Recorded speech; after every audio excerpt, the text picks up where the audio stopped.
A questão 90, né? A alternativa que completa corretamente a frase abaixo. Um condutor longo e retilíneo percorrido por corrente elétrica produz a seu redor um campo magnético no formato de retas paralelas ao fio, círculos concêntricos ao fio, retas radiais concêntricas no fio e uma linha espiral concêntrica no fio, né? Cada frase com sua alternativa A, B, C e D, respectivamente. Então é o seguinte, quando você tem um ímã, né? Você tem a polaridade norte e sul, né? Eles vão o quê?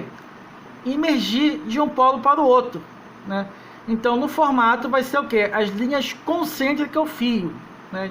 São em formato de círculo.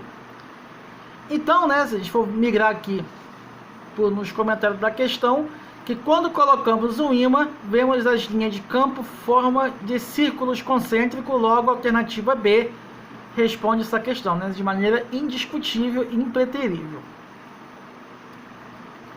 A questão 91, né, no gráfico mostra-se as posições de um móvel em função do tempo. Então, para poder fazer uma questão de gráfico, nós temos que analisar minuciosamente, né? Então vamos ter, ó, na parte vertical você tem o que? O espaço em função do metro, e lá embaixo você tem o que? Você tem o t em função de segundos. Então o objeto, né, o móvel, ele começa a se mover a partir dos 20, ele chega até o 40, no instante 5 até o 10, ele fica em repouso. Então, vamos ver.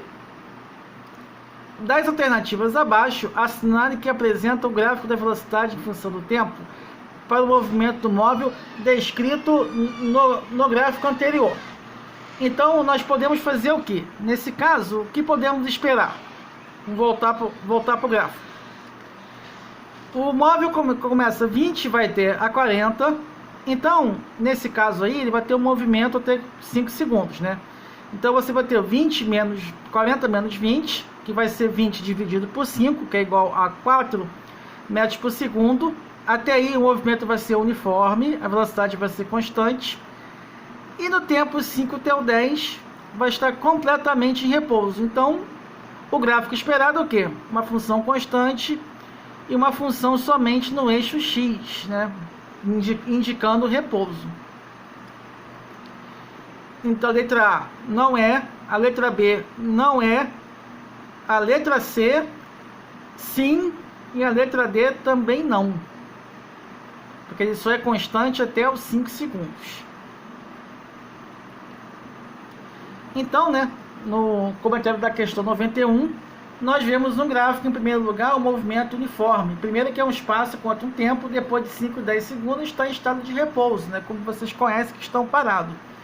Podemos concluir que a velocidade é constante e até 5 segundos, e depois disso é nula para o instante de tempo, ou seja, ele não executa mais o movimento. A questão 92, né? O corpo é abandonado em queda livre do alto de uma torre de 245 metros de altura em relação ao solo, gastando determinado tempo t para atingir o solo. Qual deve ser a velocidade inicial de lançamento vertical em metros por segundo, para que este mesmo corpo, a partir do solo, atinja a altura de 245 metros, gastando o mesmo tempo t da queda livre? Então, observação, use a aceleração da gravidade no local igual a 10 metros por segundo ao quadrado, né? Como nós vamos identificar aí? Esse é um problema de lançamento vertical, queda livre. Então, se ele quer velocidade, ele te deu altura, ele te deu da gravidade, então nós vamos ter que fazer o quê? Primeira coisa, ver as equações de movimento, né? E de cara nós percebemos que vai ser movimento uniformemente variado, de aceleração constante, que neste caso é g.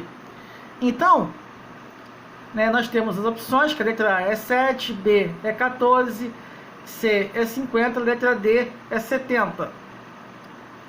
Então nós vemos o quê? Que é uma questão de lançamento projétil, como nós havíamos comentado. Então podemos aplicar que vai ser o quê? H igual a V0, que nesse caso a velocidade inicial elevado ao quadrado sobre 2g.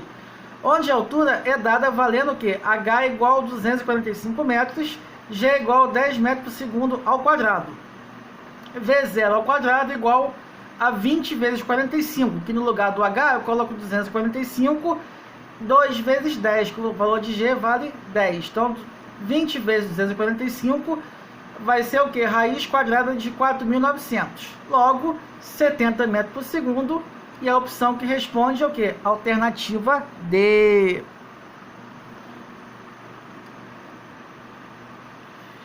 Então, a questão 93, né, para explicar como os aviões voam, costuma-se representar o ar com pequenos cubos que deslizam sobre a superfície da asa. Considerando que um desses cubos tem a direção do seu movimento alterada sob as mesmas condições de movimento circular uniforme, né, que você tem uma trajetória circular, né, tem uma aceleração voltada para o centro e uma velocidade que é tangente a ela, né, que a velocidade a gente conhece como velocidade tangencial, né, mas a sua aceleração sempre é apontada para o centro, tá? Nunca esqueça esses dois detalhes. Pode-se afirmar corretamente que a aceleração do cubo, quanto maior for o modo da velocidade tangencial ao cubo, né? Só que nesse caso é o seguinte, a aceleração tem que ser o quê? Centrípeta. Como ele muda de direção, a velocidade tende o quê? Ser maior. Então nós temos que guardar esses dois caminhos, né? Essas duas afirmações para que nós possamos responder da melhor forma. No caso tangencial maior, não, a aceleração não é tangencial, a aceleração é centrípeta. Então, letra A e B você descarta.